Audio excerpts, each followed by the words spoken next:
Okay. Okay, Yobanashi Deceive. Yobanashi Deceive is too strong. Um, New stream. Go, go, go. Live. Okay, Yobanashi Deceive.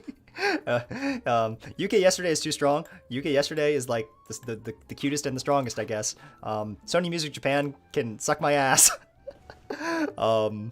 But anyway, we're gonna keep going. I like UK Yesterday, but we're not gonna talk about UK Yesterday anymore because UK Yesterday is too strong and is going to end my livelihood. So number 9. We're just gonna keep going and not worry about a thing. And I don't know if the other one is like gonna be archived. Like I said it to be archived. So like it should in theory still be up, but I guess I can't even sing UK Yesterday without YouTube killing me. So forget UK Yesterday because number 9, guys, is Otsukimi Recital. Woo! I can't believe that just happened to me. I can't believe that happened to me live on stream. Wow, would you look at that? I'm just gonna pretend that didn't happen and keep going. Yeah, I think that's the best way to live. Oh, this is one second. This is the chat from the old one. Let me pop out this chat. Yeah. Oh god. Oh god. Put this chat vaguely over here. Over here. Over here. But yeah, I like Otsukimi Recital. Otsukimi Recital is really good because I think it is the best Hibiya ever is. It is Momo at her best and it's Hibiya at his best. And that's all like that matters. We get to see in Otsukimi Recital. What is the song about? The song is about Hibiya being a sad guy. Why is Hibiya a sad guy? It's because Hiyori's dead. Hiyori's dead, as she is wont to do, and that stinks. Sucks to be Hibiya. So Momo comes in and is like, well, the Mecha Kushidan made me happy, so I'm gonna make you happy, and that's the whole song. But why is this song so good? Well, I think it's because Momo, I think, is incredibly underrated. I think Kisaragi Momo is a just deathly underrated character. Kuroshi, I will put the list so far. Or when it's over, I'll show like the whole list. So anyone who missed can catch up. But also, the stream should be archived, so it should be okay. Hopefully, if Sony Music Japan didn't kill me. But anyway, yeah, the song is just aggressively happy for one, but it has a good balance between being happy and also like allowing Hibiya and his actual character arc to blossom. Hibiya is, and this is what I think is a real tragedy, is that Hibiya is struggling with some like real stuff. Hibiya has to deal with some crap, man. He has dealt with things as a kid that not many people should have to deal with, or ever. It's quite sad. It is quite unfortunate the kind of things that happen to Hibiya. And one of my favorite moments I think my favorite moment of this song, and the moment that really gets to me, is right about here. So the whole time Momo is running around the city with Hibiya, just trying to get him to be like to cheer up because he's so depressed. But Hibiya has like PTSD. He looks at things and he's reminded of Hiyori, and he just collapses. The kid just is such a wreck in a way that is not shown. Because the Kagepro Project is a story about coping, but a lot of the coping happened long ago. A lot of the coping happened in the past. Kido's family was stolen from her when she was a kid. It's been years since Ayano died. But for Hibiya, Hiyori died minutes ago. Hiyori has been, like, the memory of Hiyori dying, of his uselessness, is fresh in this kid's mind, as he is just completely dilapidated. And as we learn in the manga, in Hibiya, Momo ends up seeing Shintaro, because she looks at him and she sees the kind of person that Shintaro was. She sees the depression that Shintaro went through when Ayano died. And that's a big part of the reason we learn in the manga, why Momo is trying to help Hibiya so much. It's because she's trying to make up, in a way, for her like inability to help her brother when he was depressed. And this unrelenting positivity is this like, you know, keep going and you'll meet her again someday. Like, keep walking forward, even if you have to lean on others, and you can climb a little higher. You know, the climax is with Hibiya getting his red eyes and being determined to keep trying is beautiful.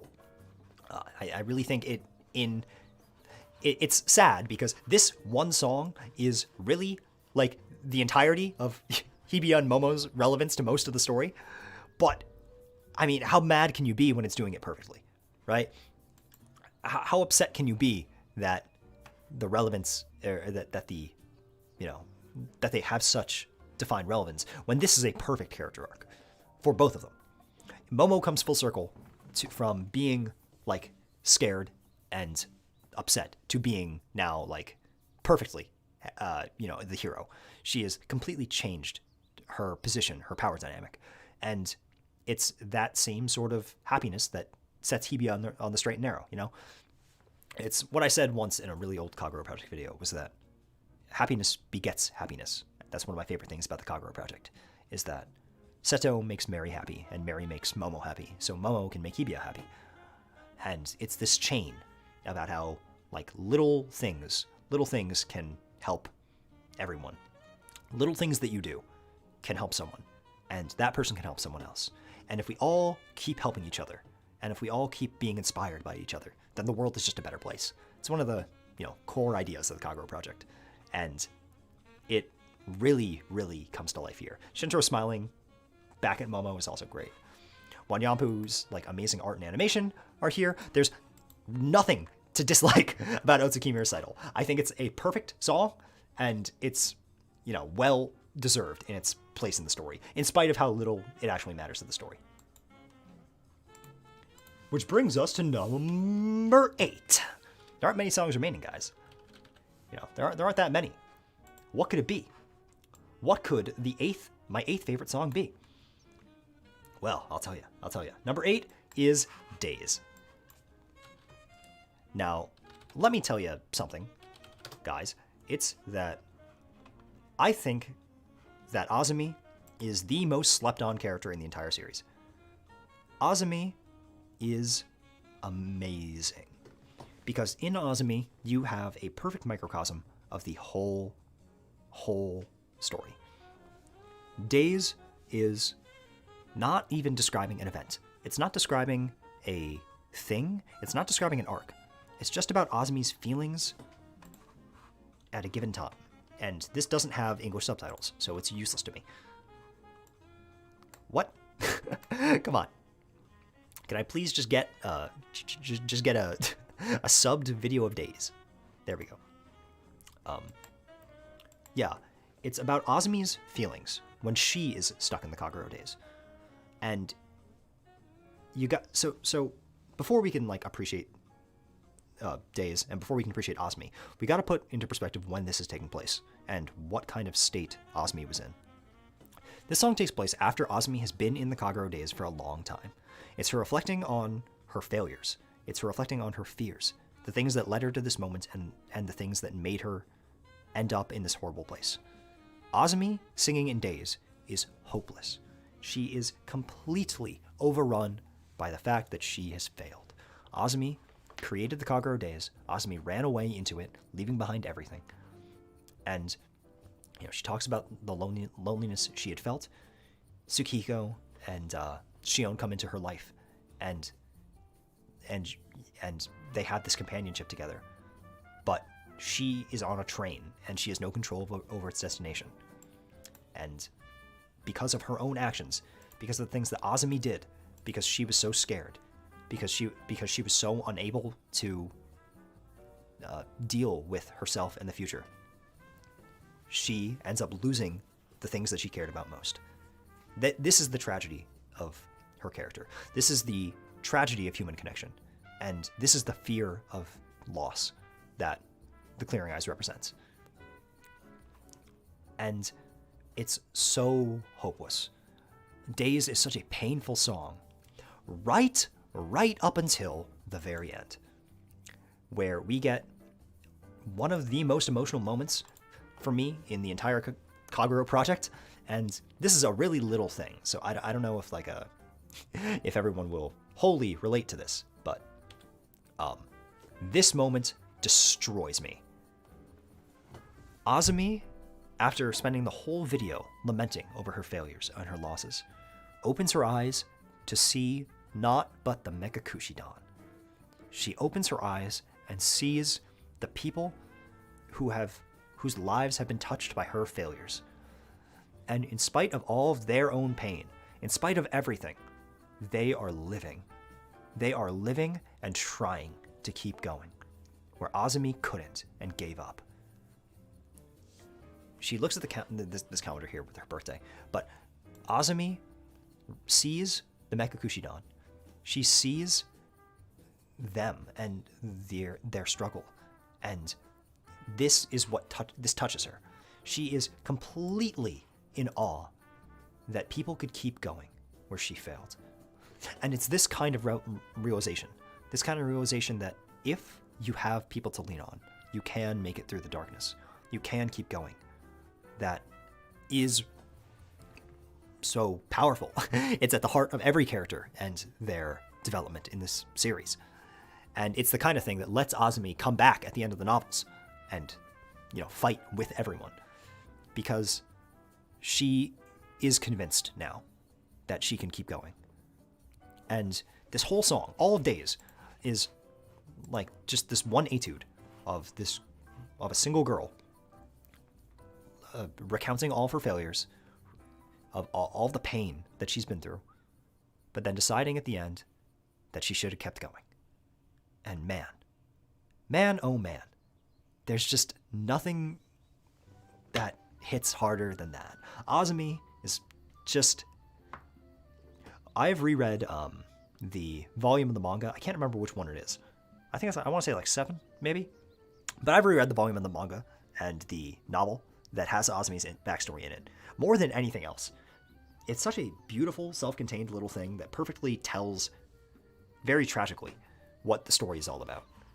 And you might have noticed that Azumi has another song, and haven't gotten there yet. Thanks, Illegal Immigrant, for donating money. Who wants to admire? Who wants to admit that they are the one who reported David for the Momo song? Be brave, no one is getting hurt. We just need to know. Yeah, if the person who flagged my video, if Sony Music Japan could please step up, I'd love to have a word with you. But yes, it is just Daze is a fantastic song. There's no two ways about it. There's nothing else to say.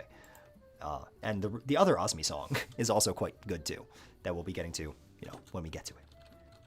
But now it's time for number 7. And what's number 7? What could it be? How many songs are left? Who knows? Who knows? Number 7 is One Shiso Word. Yes, I love this song. Shiso Word is really good. It also has 2 S's in it, apparently. It also apparently has 2 S's in it. So let me quick. But Shiso Word's really good. Where is? Yeah, if you want to know how good it is, then there's Shiso Word. There's the video I made. Where's Will's freaking cover? What? Can I please get Shiso Word with? This is absurd. Is it still up? Is Will's cover of Shiso Word not there? Oh, he called it Never Lost Word. Jesus Christ. That thumbnail's also atrocious. Sorry, guys. I made that before I was, good at doing anything. Thumbnail's bad. Anyway, I love Shiso Word. So, Shiso Word came after the Kagepro project, finished its main run in 2013. It came after the fact. And finally was a character song for Kido, who, as we talked about a long time ago, was shafted because the only character song that focused on Kido was Mekakushi Code, and that song is really just not about Kido. Man, my subtitles were huge. What was I thinking? I made this video a long time ago, 2017. I made this video. I'm sorry. It's just not that good. But it's really good. And the thing about Shiso Word that's crazy is that it has story stuff that's only in Shiso Word. It has things in it that are in nowhere else. Particularly little like Kido wearing like the boy hat. Like this is taking place before she moved in with her father. This is showing Kido in her life when she still lived with her mother. And this is something that we have never seen anywhere else. The novels, I think it's novel 7. Someone wants to confirm with me. I'm pretty sure it's novel 7 it is, that tells Kido's backstory. And it only happens in the novels. It's really, really, really sad. Kido's backstory is crazy. She basically lived with her mother, and then when her mother passed, she was taken in by her father, who she didn't know, and was moved into this family that she didn't like get along with. But she she eventually made friends with her like stepsister, who is, or her half sister, because her half sister, whose name is Rin, and everything was going well and good until her father kind of lost her mind. Her father like kills Rin and goes to kill Kido, and Kido only is able to like barely escape with her life by taking the life of her father, with the help of Rin. And inevitably, she lights the house on fire, and Kido dies in a house fire, where she lived in this like awful, horrible domestic life, was only barely able to make a friend in her older sister right before everything crumbled around her, and she had to watch her older sister die. It's awful. But this shows a little bit of Kido's perspective before she moved in with her father, when she still lived with her mother, which is just not something you see, even in the novels. They don't talk about her life when she was still with her mother, which is why it's crazy. It's great. So yeah, the Shiso Word starts by talking about Kido's perspective, how as a child she was suspicious of others, she never liked them. She never got along with people. She ran away. The leaves, resembling flames, with beautiful imagery. I also just want to talk about the silky smooth animation, where Shiru really just decided she was going to go to another level here, where, oh my gosh, this is smooth as a baby's bottom. How is it moving like this? Shiru's nuts. But yes, it focuses on like the whole half the song about a time prior to what anyone even knew.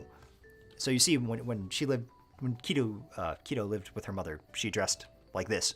But when she moves in with her father, she is now forced to be like a prim, proper young lady, in spite of the fact that she never liked she never had a will for it. And there's another great moment right at the end of this chorus, of the second chorus here. Oh, there's also there's a good pun in the Japanese lyrics, where she talks about the rin as like the flower, the rin, where of course Rin is also the name of her older sister, which is just good. But then we get to this point where she is in her new life, the flames consuming her, of course, and now she has red eyes as she was caught in the house fire that her father staged or set up for her. Go back a little bit here. We get Ayano's words to Kido and how that changed her forever. Oh no, don't play it! I don't want Sony Music Japan to kill me again. But yeah, and this all inevitably ends up to this beautiful little bridge where we see the Mecha Kushidan like having met Kido, and everyone, or all these bonds that she formed with other people, leading up until the final chorus with the beautiful reveal at the end that she was the whole time that she has grown, and now she has looked past it all and is happy with herself. She is now like framed in the picture frame, along with another thing that is hard to translate is that Tsubomi, Kido's first name, Tsubomi, is like flower bud, and that is a recurring image throughout this.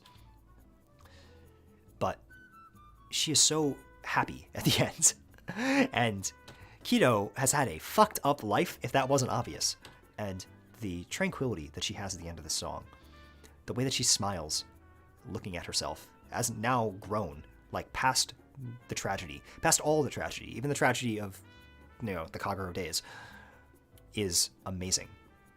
It's quite touching to me. Thank you, Illegal Immigrant again. Yeah, fuck Sony Music Japan. But Kido is amazing. She's just a character that I can't get enough of, especially the way that she's portrayed here. She's Her Word was a song that was a long time coming, but is one that I just respect immeasurably. Which brings us to number 6. And number 6 is a classic. It's an oldie. It's one that I'm sure a lot of you were waiting for, because it had to come somewhere, right? But it's one that will never go away. Will never stop being important, ever. And that's because number 6 is Tomoe Answer. Yeah, everyone knew it was coming. Everyone knew that we were waiting for it. And, yeah, we're here. We're finally here. What can I say about Tomoe Answer? What is there to say about Tomoe Answer? So, Tomoe Answer is the song that tells Shintaro Kisaragi's story through his days in middle school, up until his first year of high school, where Ayano Tateyama, his best and only friend, well, not only friend, but his best friend, kills herself. And it shows Shintaro.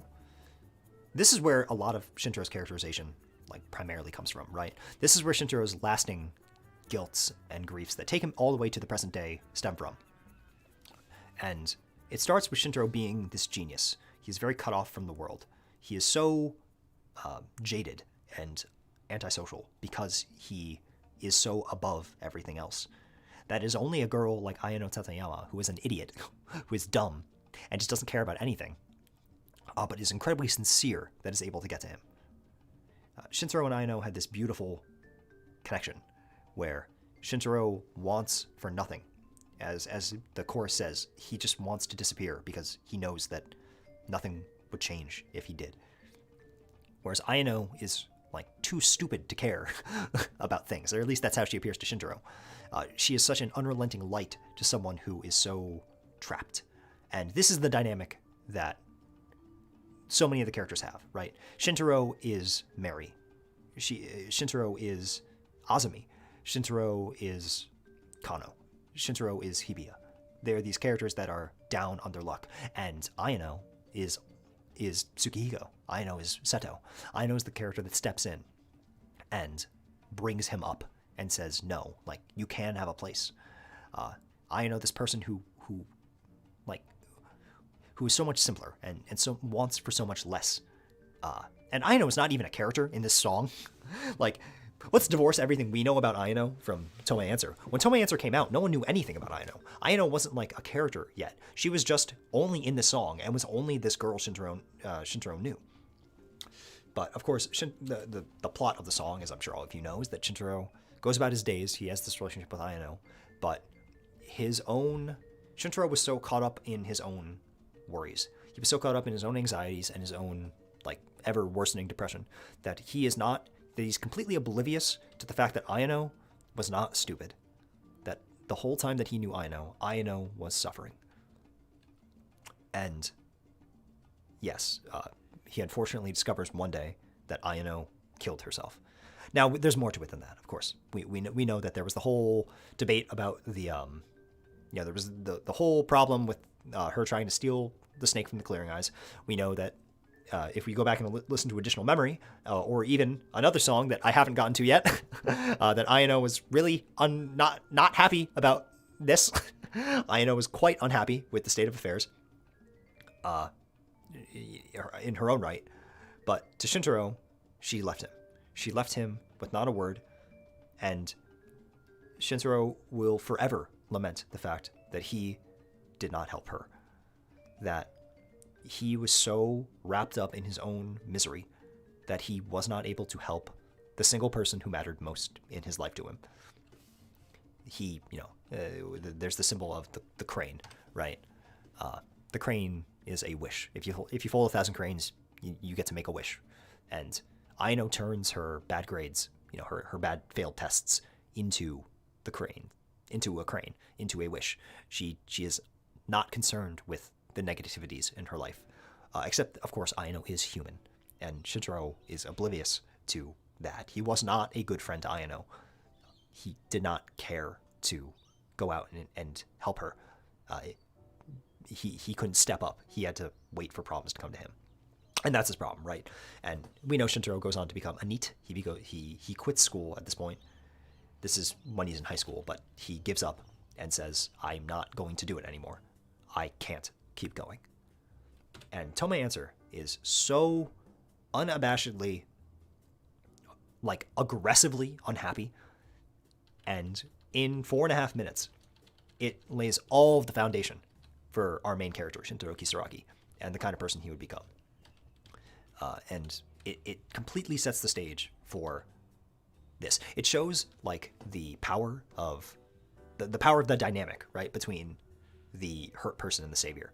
How Ayano could save Shintaro, how Shintaro was saved by Ayano.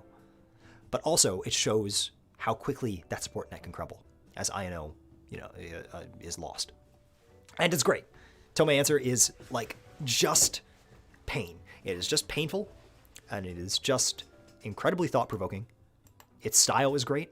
It's monochrome, obviously, to emulate, like, lined paper. And also because it is a memory. All these things, in tandem. And it's good. Yeah. Tomoe answer is just good. There's nothing bad I can say about Tomoe answer. It is a classic for a reason.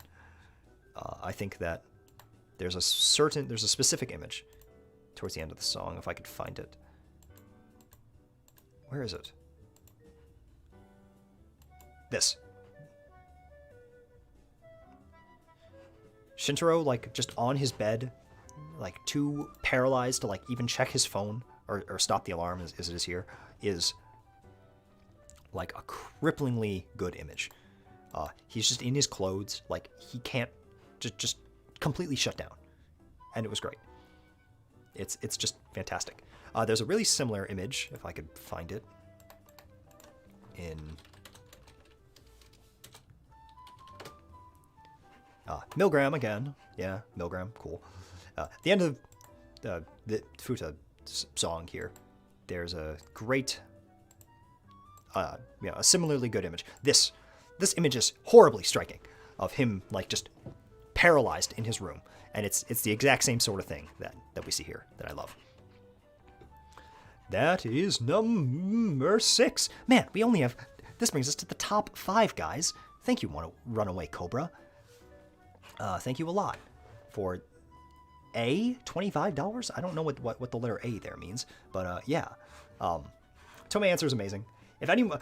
This is kind of undisputed. If anyone doesn't like Tomoe answer, I just don't want to know him. I don't want to be their friend. Same with all of these. What will be the top 5 here. Though, I like to think that I have some Black Horse picks in the top 5. I have some weird ones in my top 5. Compared to what I think a lot of people would have. But that's the fun of this, It's the fun of it all. And speaking of the top 5, number 5 is Shinigami Record. Shinigami Record absolutely wrecks me. It absolutely wrecks me. So yeah, I talked earlier about how Azumi was, like, one of my favorite characters in the whole story, about how her story was amazing, and yeah, this is it. This is the reason why. Shinigami Record is Azumi's story. It is the story of what led Azumi to making the decisions that she did. It has very simple melodies, and in fact, Sony Music Japan, I just don't think is going to kill me for Shinigami Record, especially not this. So I will just play this in the background because elevator jazz can only keep me going for so long. But yes, Azumi is someone who's been alive for all of eternity, and she has grown to hate humanity. But she meets Tsukihiko, who is a disabled man, and an albino, who is a visual outcast. And because of this shared sense of ostracization the two feel, and the fact that Tsukihiko is so happy, very much like Seto, and so positive, the two grow to form this bond. These two people who were both lacking severely individually find pieced together. And it's just fantastic. It's fantastic. It shows so beautifully how much like Azumi felt for Tsukihiko and felt for Shion as she goes to have Shion.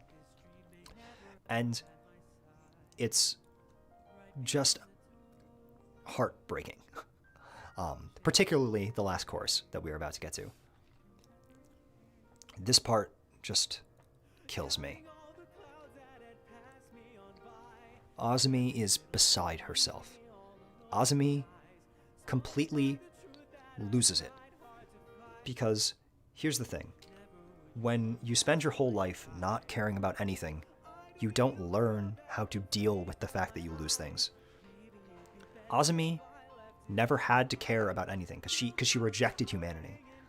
So when she meets Tsukihiko and she has Shion, these things mean more to her than she has ever known how to feel. So when she loses them, Azumi, who is more than a full-grown adult, is thousands and thousands of years old, completely crumbles. Azumi cannot deal with the fact that she has to lose things that matter to her because she's never had to. And at that moment, despite being like this all-powerful monster, Azumi is no stronger than any one of us. She is just as human and just as weak. And her running away to the Kagero Daze is something that I would not blame anyone for. Because you gotta remember, Azumi, it's, try and imagine like the first time you were agonized, right? Before you know how to cope with pain, you just can't. The only way you learn to hurt you learn to like deal with being hurt is to hurt and realize that it doesn't end everything. But for Azumi, there was no growing phase. Azumi was just stuck in a place where she had to deal with feelings that she had no idea how to place. And as she just breaks down at the end of Shinigami Record, especially the line that just passed, where every single thing leaves me all alone and dies, is how I translated this line. And that has always been true. Azumi has always outlived everything around her. She has always known that she will live longer than every other living thing on the planet. But she never cared. Because why would she? Because what have humans done to her? They've treated her like crap. But not Tsukihiko, not Shion. And when she finally has to square up against the knowledge that death is inevitable, this all-powerful monster just completely gives up. She can't take it. And it's just devastating. Shinigami Record just wrecks me in a way that not many things do.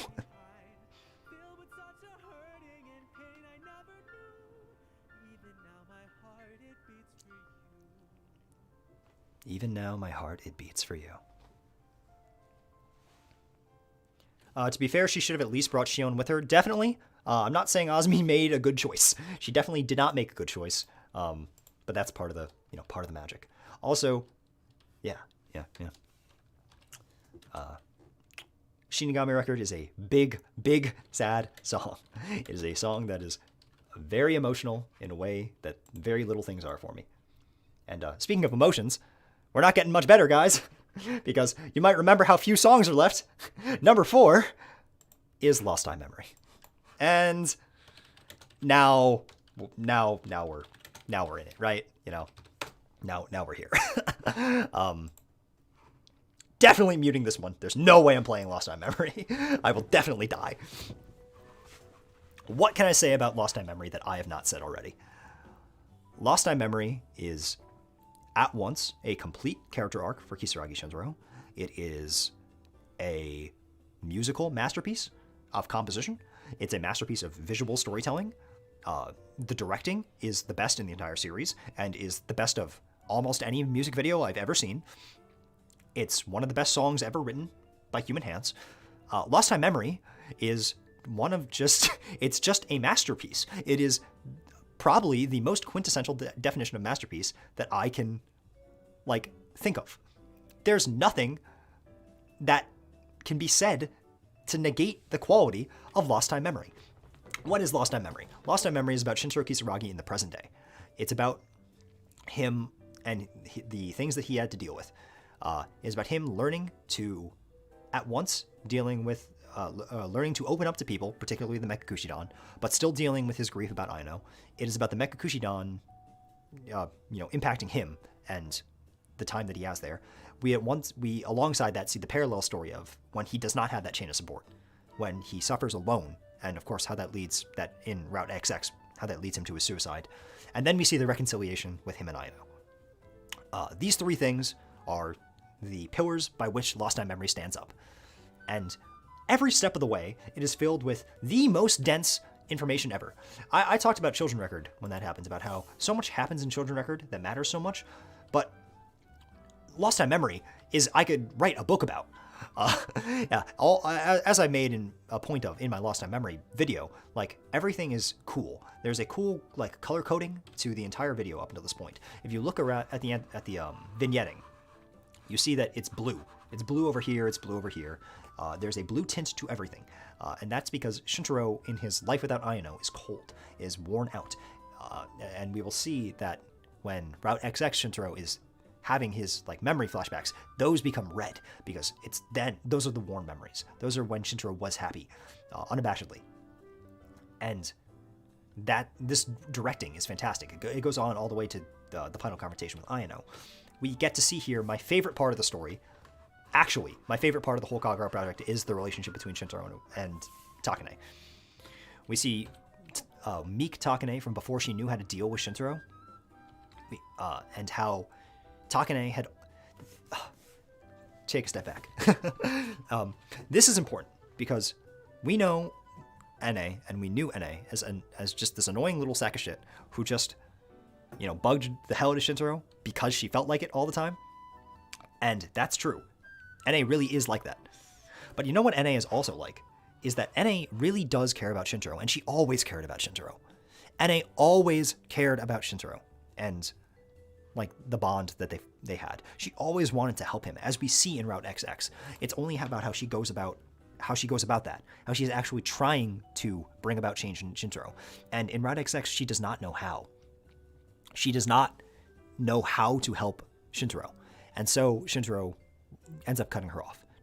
And that's part of why in the later routes, in the novels and manga, where actually the manga is an earlier route, but you know what I mean. When you get to see Shintaro and NA reconcile and be good friends, you know how hard it was for that to happen and how much that matters.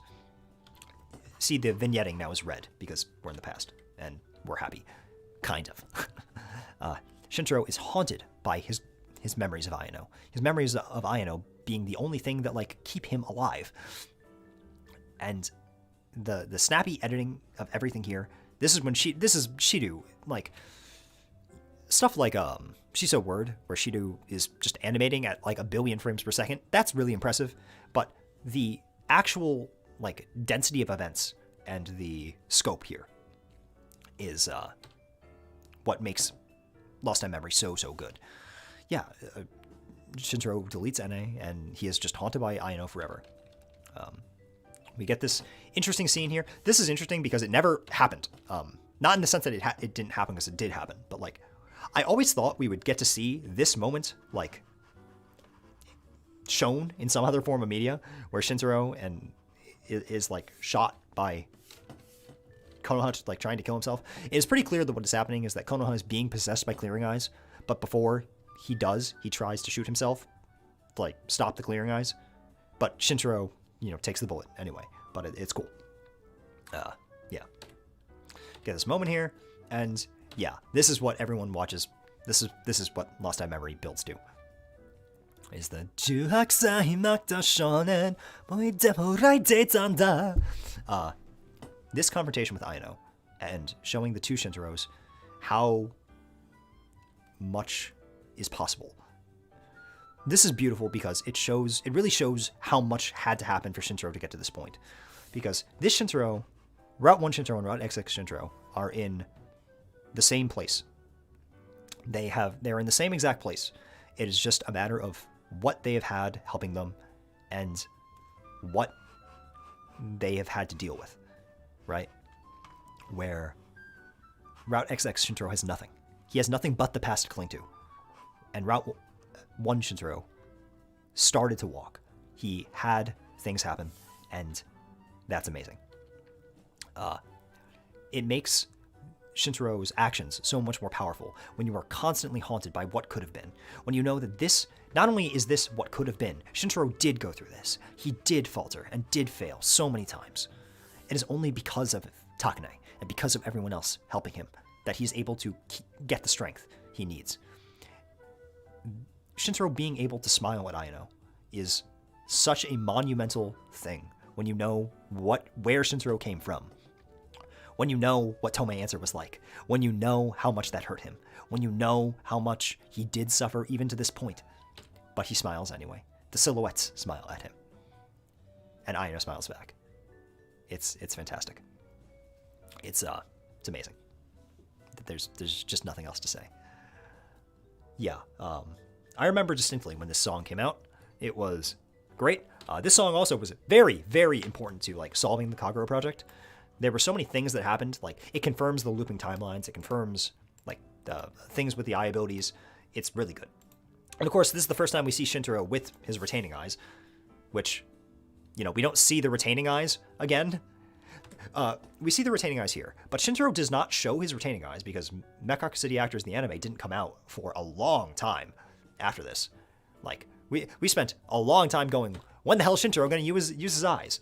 And a big theory at the time was that Shintaro did not get his retaining eyes. He actually just took, Ayano's favoring eyes, which I actually kind of prefer more. I wish it did happen that way, but, you know, that's apples and oranges. But, yeah, Lost Time Memory is a beautiful song. The way it contrasts Shintaro at the end, like, proudly standing with his retaining eyes, and XX Shintaro, like, lying helplessly, waiting for the world to end, it's a masterpiece. Of all the things in the Kagepro project, Lost Time Memory is the one that is most definitively a masterpiece. There are obviously 3 songs that I have higher than it, but those are personal favorites. Those are things that hit me very hard. If I had to say what song is the best quantitatively, rather, Lost Time Memory is definitely the best song in the Kagepro project. It has been, it always will be. Yeah. But now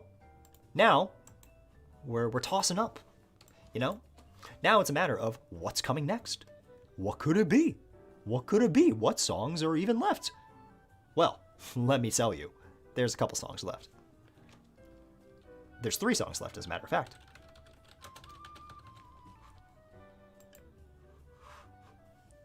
And number 3 is Summertime Record. I like the betting pool that's been going on in the chat. Yeah, number 3 is Summertime Record. What this song is the Kagepro project in its entirety. Summertime Record. Oh. Sony Music Japan, I know for a fact, loves Summertime Record. It really, really loves Summertime Record. It loves Summertime Record so much, I'm going to be very careful about how I showed the song. But, yeah, Summertime Record is about Haruka looking back on the journey when the journey has reached its end. It talks about what all the emotions that went into it, how everyone worked together, and how Haruka is coping with coming into a life again that wasn't his own.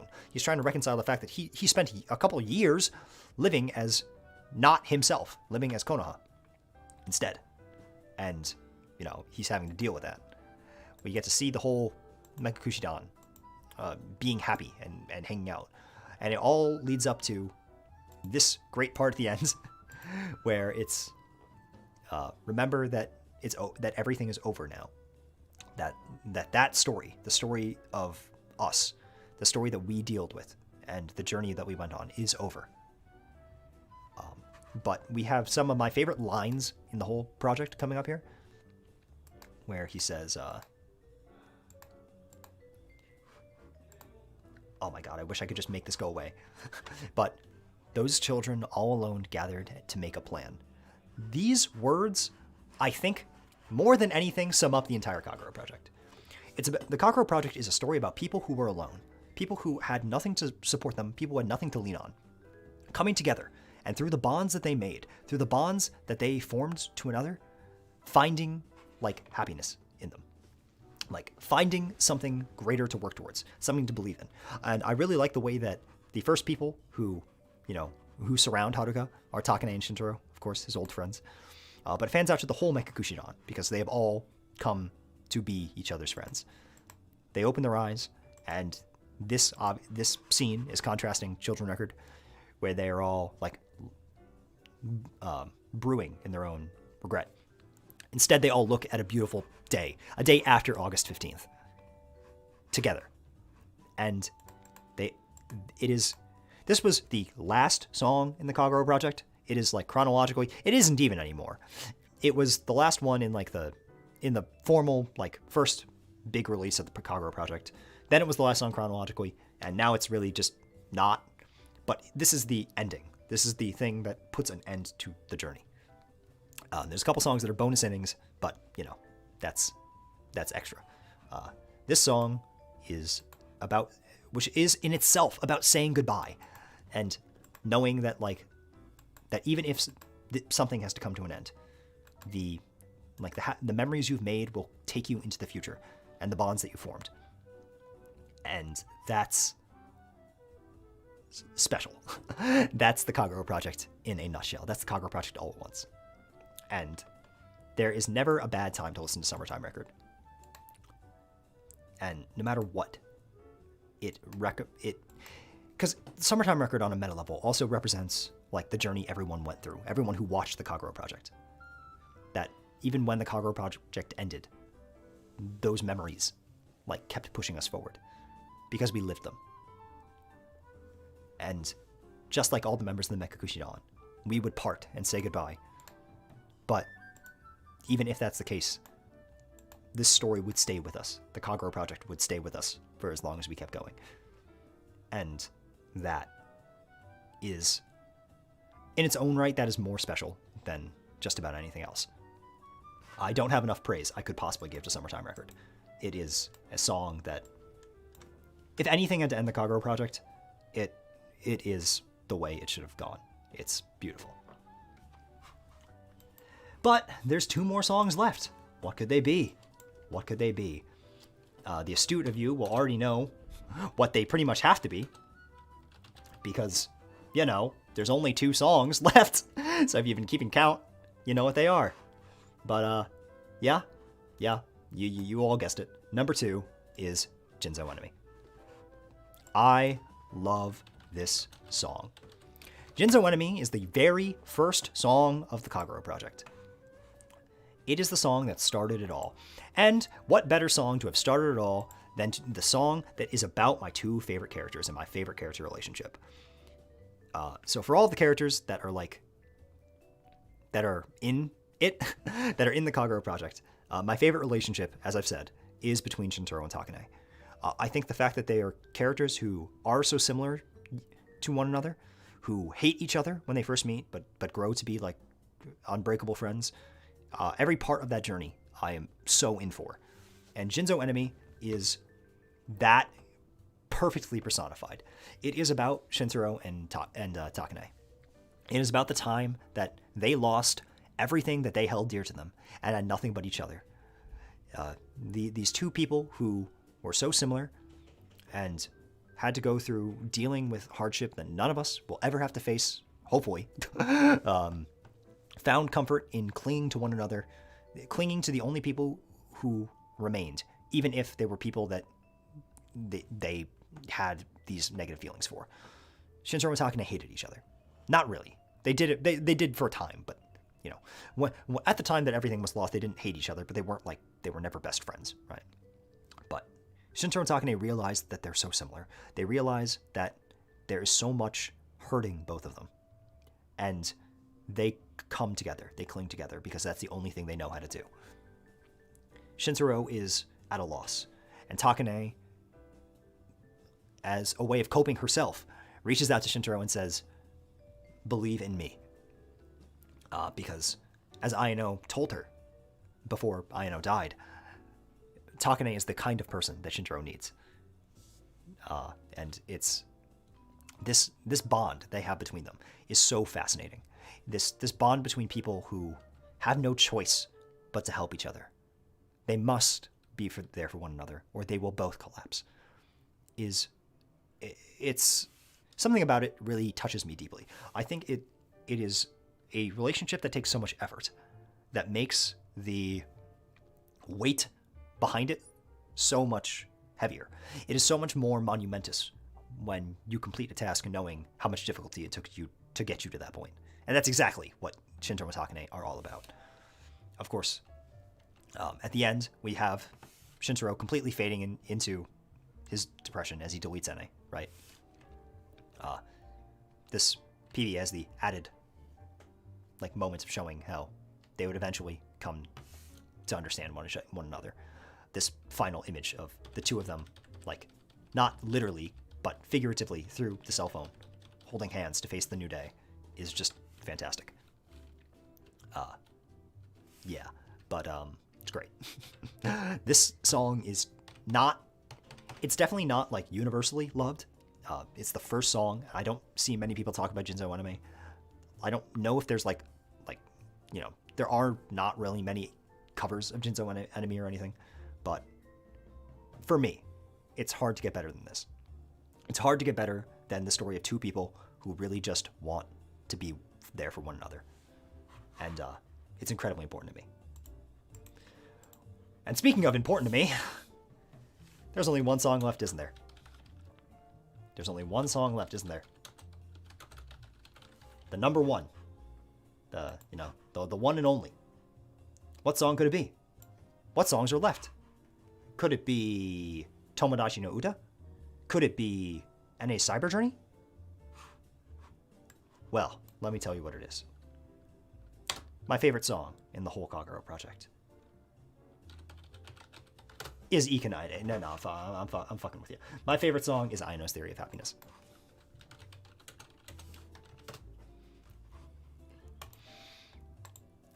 This song is I don't even know how to describe it. When this song came out, Ayano wasn't a character. She was just a person who was in a couple of Shintaro songs. And this song not only completely made her her own character, it solidly cemented her as being the absolute textbook definition of a hero. And it just resonated with me personally so much when it came out.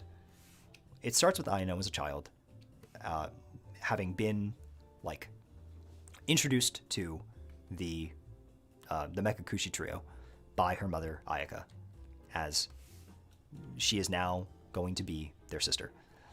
We see that Ayaka wearing the red hair clips is the first symbol of the red throughout this, throughout the PV. Ayano plays with these people who are all horribly in pain about their life. This was also the first time we got to see notes about how these three died, where Rakano was killed in a robbery. Seto, these are people walking up to go drown Seto, and it's not clear if this is probably Kito's father reaching out to her as he's dying before they burn it down, but that's what that is. And these three people who are just horribly damaged and in pain about their life and the things that ail them, Ayano decides that she is going to take the thing that they hate the most and turn that into a symbol of happiness. Turn that into a symbol that can keep pushing them into the future. Ayano decides that she is going to be their hero. Just like the heroes that she has seen, that Ayano is going to help people. Why? Because she can. Ayano puts the red scarf on and forms the Mekakushi Dan, and in that moment, Kito, Kano, and Seto were saved. And that alone would be a story that is just one of the best things that exist. But then we get to the real stuff. Ayaka dies. Kenjiro falls into depression, is overcome by the clearing eyes, and we get... and Ayano has to make a choice. She has to make a choice of if she's going to stay passive or if she's going to try and fight. And Ayano decides that she's going to fight by killing herself. Yes, Ayano jumps off the roof in order to steal one of the snakes of the queen from the clearing eyes so that the Medusa cannot be formed in real life. And this moment coming up is the single most emotional thing in the entire Kagepro project for me. This moment right here. If I had those red eyes, could I change someone's future? Could I save someone? It's this moment where you realize, it's this moment where Ayano's plan finally clicks in. Because you know what Ayano does, right? You know how she feels. But it's when she says this that you understand. Oh, no. That's why she killed herself. Ayano took her own life so she could give other people back theirs. And the great thing about Ayano, as I've talked about before, is that she fails. She kind of succeeds. Like, the Medusa doesn't get formed, but so many people were hurt by this because she isn't perfect. She was just a kid trying to do what she thought was best for the people she cared about. But this act of selflessness, this act of love that hits so hard is like the apex of emotion for me. Ayano is a hero. More than any other character in the Kagepro project, Ayano is definitely a hero. She is someone who goes out of her way to try and be someone better than the rest. Not in terms of like skill or possession, but in quality of character. At the end of the day, Ayano wanted nothing more than to help the people close to her. She was only trying to do what she thought would help people. And she was willing to throw away everything. To throw away everything and to not even have a legacy. All so that she could just make these people who are in so much pain and these people who she relied on so much even just a little happier. And that's amazing. At the end of the day, Ayano just says, please remember happiness so you can love tomorrow. And if that's not what the Kagepro project is about, boy, whew, howdy, I don't know what is. Ayano is a hero. Ayano Tateyama is my hero.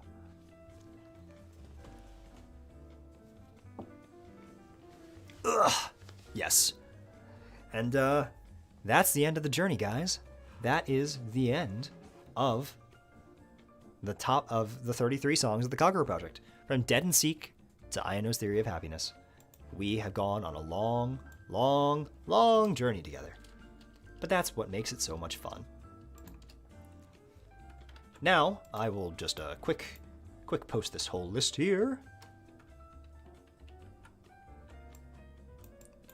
I've been writing it out this whole time, so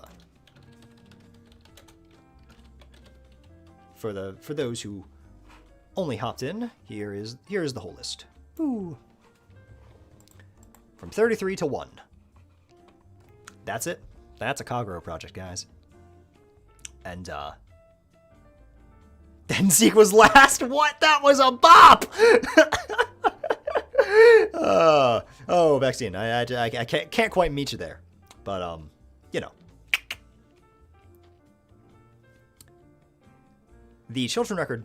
I'm gonna have to go and watch the Children Record PV that came out today a couple more times, but I'm definitely probably going to get. I'm definitely probably going to pay more attention. Yeah, make like a real video out of that, looking into the new Children Record video because it's really good. Yeah, I hope the first half of this list is like still up, or is like watchable. For anyone who wasn't there, I played like 2 seconds of UK yesterday and went like whoa whoa whoa da da da da, and then the stream cut off. It was awful. I don't know why it did that. Sony Music Japan is just not cool.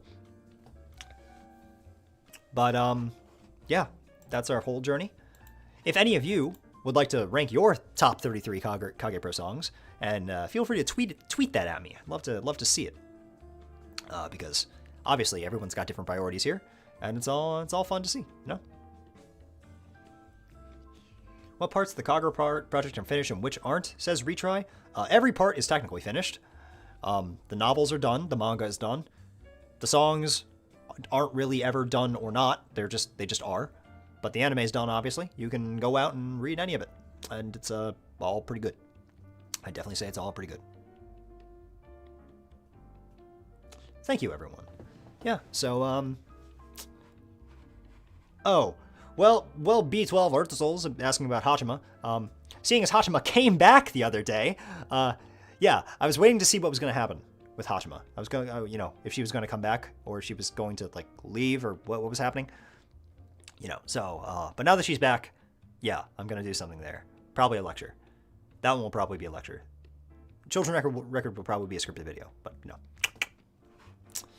Yeah, so, it was fun, everyone. And, you know, we'll, hope we can all see each other again, you know? Because, it's always fun going down memory lane and thinking about the things that, you know, matter the most. Do you need to read the novels, or does it just provide further insight into the characters? I would definitely say you should read the novels if you can. Everything does matter. Like, it's just a matter of, like, whatever you can get your hands on. But, yeah. I think we'll sign off now, and I'll see you guys later.